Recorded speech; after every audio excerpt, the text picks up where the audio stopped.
नमस्कार, astro basic में आपका स्वागत है। मैं जयंत कुमार वत्सा, आपका होस्ट एस्ट्रो बेसिक चैनल से। आज मैं डिस्कस करने जा रहा हूँ सजेशन एंड रेमेडीज 4 के बारे में, नंबर 4। इससे पहले मैंने नंबर 1, 2 और 3 के ऊपर ऑलरेडी वीडियो बनाया है और लोशो ग्रिड का कंप्लीट फ्रॉम स्क्रैच बेसिक से मैंने वीडियो बनाया हुआ है। आप प्लेलिस्ट पे जाइए, लेकिन मैं रिकमेंड करूँगा कि आप मेरे एस्ट्रो स्कूल पे जा कर के ज्वाइन कीजिए, ताकि वो फ्री ऑफ कॉस्ट है। तो आप एक बेसिक कोर्स जो है आप एक जगह पे अटेंड कर सकते हैं, ये फ्री ऑफ कॉस्ट है।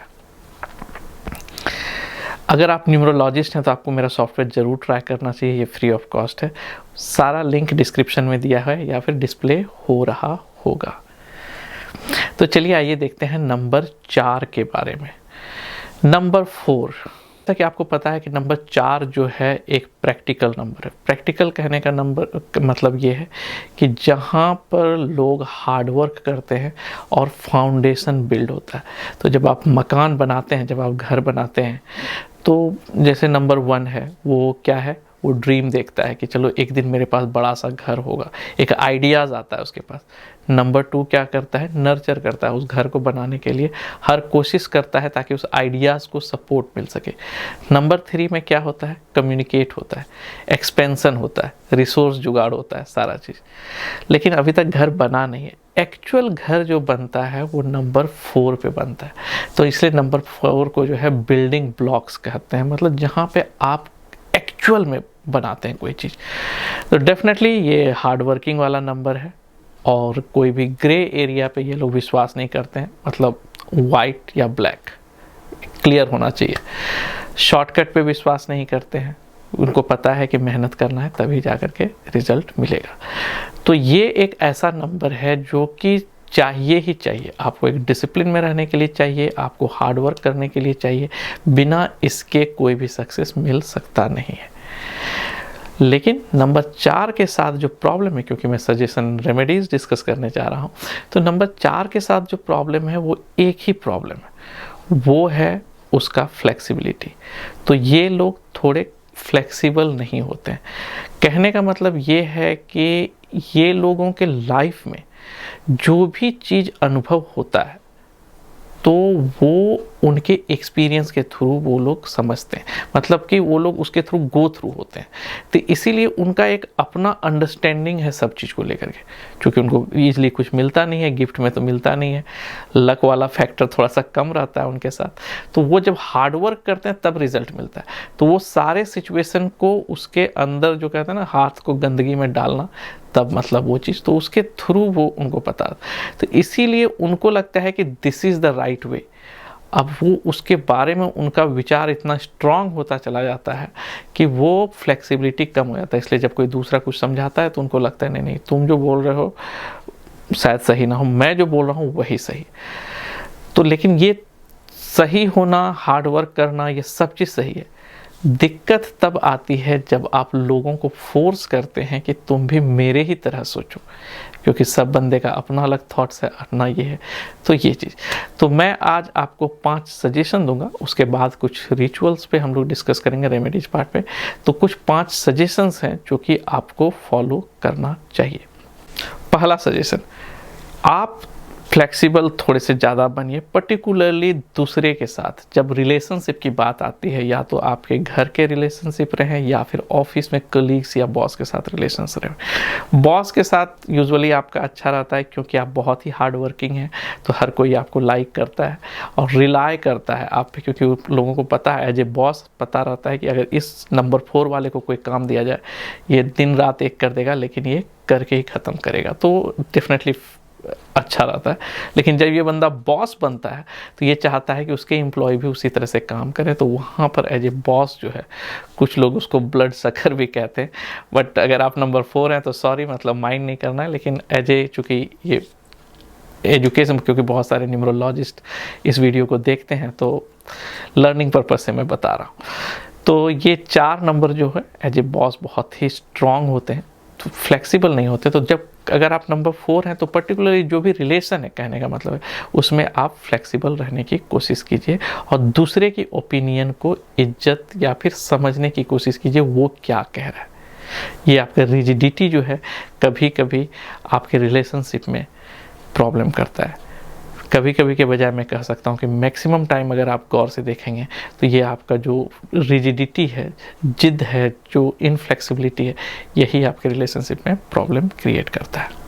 सेकेंड सजेशन है मेरा कि आप अपने हेल्थ को लेकर के थोड़ा केयरफुल रहिए, पर्टिकुलरली स्टमक एरिया वाला जो है उसमें गैस्ट्रिक रिलेटेड प्रॉब्लम आपको जल्दी आती होगी। रीजन ये है, या फिर मतलब आयुर्वेदा में जो वाता कहते हैं ना, जो आप अंदर लेते हैं, जैसे ब्रीदिंग अंदर लेते हैं, सांस अंदर लेते हैं और जो रिलीज करते हैं फूड, तो वो एरिया जो है वो वाता के अंदर आता है। तो ये पर्टिकुलरली जो है ये चीज़ आपको केयर करना है। रीज़न ये है क्योंकि नंबर 4 जो है राहु को भी बताता है। तो राहु आयुर्वेदा में जो है, राहु जो प्लैनेट्स हैं वो टॉक्सिक एयर के रूप में जाने जाते हैं, मतलब एक ऐसा एयर जो कि बहुत ज़्यादा जहरीला है। तो नंबर 4 इसीलिए एयर रिलेटेड डिजीज़ जो है डेफिनेटली देता है। तो नंबर 4 के पास अगर मैं दूसरा प्रॉब्लम बोलूँ रिजिडिटी के बाद, तो वो उसका हेल्थ है, और वो यूजुअली हेल्थ इश्यूज़ देता ही देता है, पर्टिकुलरली गैस्ट्रिक या स्टमक एरिया में जो है वो, और डाइजेशन सिस्टम से रिलेटेड। मतलब अगर आप वाता को समझते हैं आयुर्वेदा का, तो ये चीज़, तो वाता 2 तरह के इश्यूज यूजुअली देता है। एक जो आप अंदर लेते हैं जैसे ब्रीदिंग हो गया, सांस हो गया, और जो एक बॉडी से रिलीज करते हैं जैसे फूड, मतलब स्टूल, यूरिन, स्वेट, ये सारा चीज। सजेशन नंबर 3, कभी कभी आपके बोलने का तरीका जो है वो थोड़ा सा हार्श हो जाता है, मतलब बहुत कमांडिंग होता है, जो बॉसी जैसा होता है, जिसमें लगता है कि जैसे आप कह रहे हैं कि यही करना पड़ेगा, जिसके कारण लोग जो है हर्ट हो जाते हैं।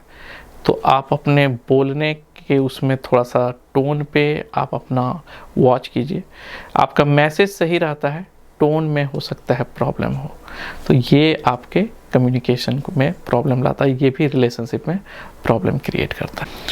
4th सजेशन, दूसरे को कंट्रोल करने की कोशिश मत कीजिए। ये एबिलिटी है, मैंने देखा है अक्सर जो नंबर 4 वाले रहते हैं एज ए बॉस पर्टिकुलरली, वो लोगों को कंट्रोल करते हैं। इनफैक्ट इन फैमिली में भी वो लोगों को कंट्रोल करना चाहते हैं ताकि लोग उनके अनुसार चले। उनका हर एक्शन इस चीज़ पे डिपेंड करता है कि कैसे लोग जो हैं उनके सर्कल से बाहर ना भागे, मतलब उनके ऊपर डिपेंडेंसी रहे या वो कंट्रोल करें। तो ओके है सिचुएशन के अनुसार, बट नॉट ऑलवेज ओके। सबका अपना लाइफ है तो मैं ज़्यादा कमेंट नहीं करूँगा, लेकिन फिर भी ये फ्रीडम ओके है, but sometimes as a guardian, as a supreme या कह सकते हैं बॉस, मैनेजमेंट, आपको कंट्रोल करना ज़रूरी भी होता है। तो ये बिल्कुल ट्रैफिक पुलिस वाला सिचुएशन है कि मतलब फाइन लगाना भी ज़रूरी है, रोकना भी लोगों को ज़रूरी है ताकि डिसिप्लिन रहे, लेकिन टू मच हर बार के लिए, हर छोटे छोटे चीज़ के लिए कंट्रोल करना, ये फिर अच्छी बात नहीं।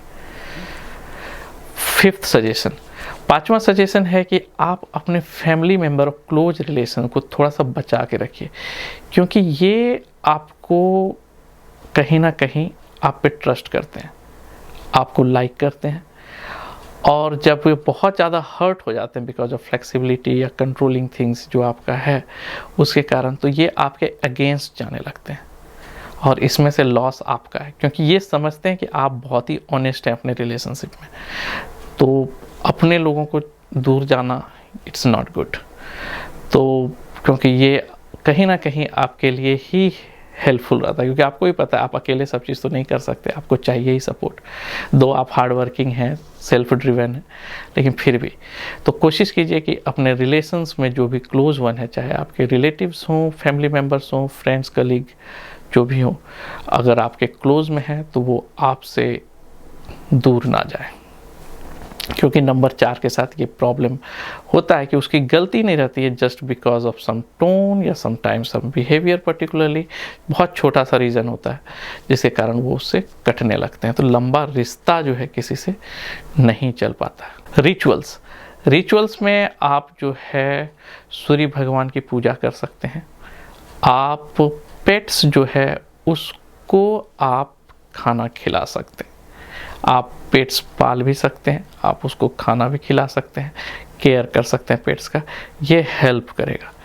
क्योंकि यूजुअली राहु जब खराब होता है तो पेट्स के कारण ही प्रॉब्लम होता है, लेकिन अगर राहु अच्छा है तो पेट्स फेवरेबल रहता है, तो पेट्स का केयर करना इट्स गुड। तो आप पालतू पशु जानवर को खिलाइए।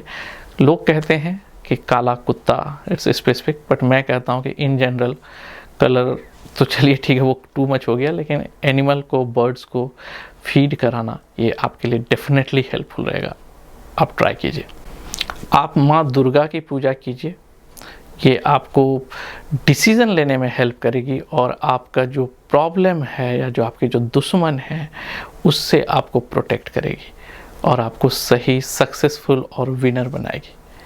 आप उगते हुए सूरज को भी प्रणाम कर सकते हैं, सूर्यदेव को भी प्रणाम कर सकते हैं, ये भी आपको हेल्प करेगा अच्छे लोगों से मिलाने में, अच्छे अथॉरिटेटिव लोगों से मिलाने में और सक्सेस पाने में।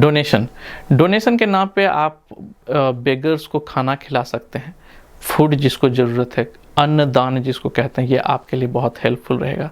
अगर आप रीज़न जानना चाहते हैं कि मैं क्यों बोल रहा हूँ कि जानवर को खिलाइए और ये, तो वर्गो जो है, जहाँ पे राहु बहुत ही स्ट्रॉन्ग होता है, मरकरी का साइन है, और काल पुरुष कुंडली में वर्गो जो है 6th हाउस को रिप्रेजेंट करता है। अगर वर्गो आप साइन देखेंगे तो उसमें एक वर्जिन लेडी है जिसके हाथ में जो अनाज का दाना है, तो वो बेसिकली रिप्रेजेंट करता है फूड को, और वही रिप्रेजेंट 6th हाउस जो रिप्रेजेंट करता है पेट्स को, एनिमल्स को।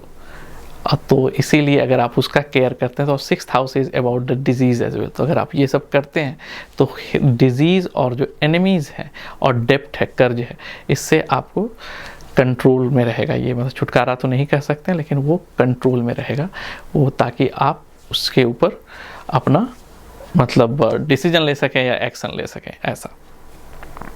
दूसरा है कि आप ब्लड डोनेट कीजिए, क्योंकि राहु एक्सीडेंट के लिए वन ऑफ द फैक्टर है। कुंडली में राहु मंगल का योग होता है, और आपके न्यूमरोलॉजी चार्ट में भी 9 और 4 का जब कॉम्बिनेशंस बनता है तो लोग हॉस्पिटलाइजेशंस और एक्सीडेंट वाला कारक है। तो इंस्टेड ऑफ कि एक्सीडेंट होगा, ब्लड निकलेगा, ब्लड बहेगा, तो अगर आप ब्लड डोनेट करते हैं तो उस चीज़ पे हो सकता है कि कर्मा कटे। तो इसलिए ब्लड डोनेशन आपके लिए सूट करेगा। पहनने के नाम पे आप गोमेद पहन सकते हैं। गोमेद मैं ऐसे आपको सजेस्ट नहीं करूंगा, जैसा मैंने हर वीडियो में बोला कि आपको एक एस्ट्रोलॉजर से मिलना चाहिए, तब वो सजेस्ट करे तभी पहनिए, ऐसे मत पहनिए, क्योंकि सब जेम्स स्टोन का, रत्न का जो है एक साइड इफ़ेक्ट होता है, तो जो आपको प्रॉब्लम कर सकता है। तो इसीलिए बिना रिकमेंडेशन के मत पहनिए, लेकिन नंबर 4 के लिए गोमेद is the right one. Vastu के अनुसार जो नंबर 4 है वो आपके ईस्ट साउथ वाला जो कॉर्नर, साउथ ईस्ट कॉर्नर जो, उसको बताता है, जो कि फायर जोन है बेसिकली। और फायर जोन जो है वो हेल्थ का रिप्रेजेंटेटिव है। तो अगर नंबर 4 है तो बहुत ज़्यादा चांसेस है कि उस एरिया में हो सकता है कुछ डिस्टर्बेंस भी रहे आपका। फायर जोन डिस्टर्ब रहने से हेल्थ में डिस्टर्बेंस आता है, पैसे की सेविंग नहीं होती है, पैसे आएंगे ज़रूर लेकिन सेविंग नहीं रहेगा। तो वो it's like a hole in the bucket, पैसा आता तो है फिर उधर से निकल जाता है। तो वो फायर जोन का मेक श्योर कि उस जोन में वाटर एलिमेंट नहीं रहे, और जो भी वास्तु के बेसिक्स उपाय हैं जैसे क्लटर्स नहीं रहे, और फायर जोन का जो अपोजिट कलर होता है जैसे ब्लू, ये सब ना रहे, पानी ना रहे, ये सब चीज़ आप वहाँ पे देखिए। तो अगर नहीं है कुछ ऐसा तो आप उस जगह पे सॉल्ट लैम्प आता है, तो हिमालयन सॉल्ट लैम्प कहते हैं, तो उसमें एक जो इलेक्ट्रोमैग्नेटिक रेज है उसको भी अब्जॉर्ब करने का पावर रहता है और हीट का भी काम करता है, तो वो रिप्रेजेंटेटिव है हीट का, तो आप वो भी उस कॉर्नर पे रख सकते हैं। योगा एंड प्राणायाम, योगा के नाम पे मैं फिर से सूर्य नमस्कार ही बोलूँगा, क्योंकि एक ऐसा व्यायाम है जिसमें वात पित्त कफ तीनों का जो है रेमेडीज़ है। एक 12 स्टेप्स हैं जो कि पूरा स्ट्रेचिंग करता है, बॉडी को ऑक्सीजन का प्रवाह करता है, तो ये डेफिनेटली आपके स्टमक एरिया को भी कंट्रोल करेगा। बाकी प्राणायाम के बारे में बोलूँ तो मैं अनुलोम विलोम, नाड़ी शोधन, भस्त्रिका, उज्जयी प्राणायाम, भ्रामरी, ये सब हेल्प करेगा। तो ये था मेरा एनालिसिस नंबर 4 के सजेशन एंड रेमेडीज़ के ऊपर। अगर आप भी अपने नंबर्स के बारे में डिटेल में जानना चाहते हैं तो न्यूमरोलॉजी रिपोर्ट आप ऑर्डर कर सकते हैं, जस्ट 499 रुपीज़ का है। और इसमें मैंने सारे नंबर्स के बारे में डिटेल में दिया है, इंक्लूडिंग आपका health analysis, name analysis, relationship analysis, lucky number colours, all those things जो होते हैं। 80+ पेजेस का रिपोर्ट रहता है जिसमें लोशो ग्रिड के अनुसार, चैलेडियन के अनुसार, पाइथागोरियन के अनुसार पूरा डिटेल्स में एनालिसिस है आपके नंबर्स का डेट ऑफ बर्थ के अनुसार। तो अगर आप न्यूमरोलॉजिस्ट हैं तो आप मेरा सॉफ्टवेयर ज़रूर ट्राई कीजिए, और अगर आप न्यूमरोलॉजी सीखना चाहते हैं तो आप एस्ट्रो स्कूल ज्वाइन कीजिए, जहाँ पे बहुत सारे course free of cost available हैं। मैं फेसबुक और इंस्टाग्राम पे भी अवेलेबल हूँ। मैं इंस्टाग्राम पे आजकल हर दिन एक रील्स डालता हूँ जिसमें मैं छोटा छोटा टिप्स जो है न्यूमरोलॉजी और एस्ट्रोलॉजी के ऊपर मैं देता हूँ। तो मैं हाईली रिकमेंड करूँगा कि आप वहाँ भी मुझे फॉलो कीजिए, क्योंकि जो अपडेट्स होते हैं फ्रिक्वेंटली वो मैं उधर ही डालता हूँ। तो थैंक यू वंस अगेन, और अगर आप मेरे चैनल पे नए हैं तो प्लीज़ सब्सक्राइब बिलो और स्मॉल यूट्यूब टाइनी आइकन, और आप मिलते हैं अगले वीडियो में। तब तक के लिए नमस्कार।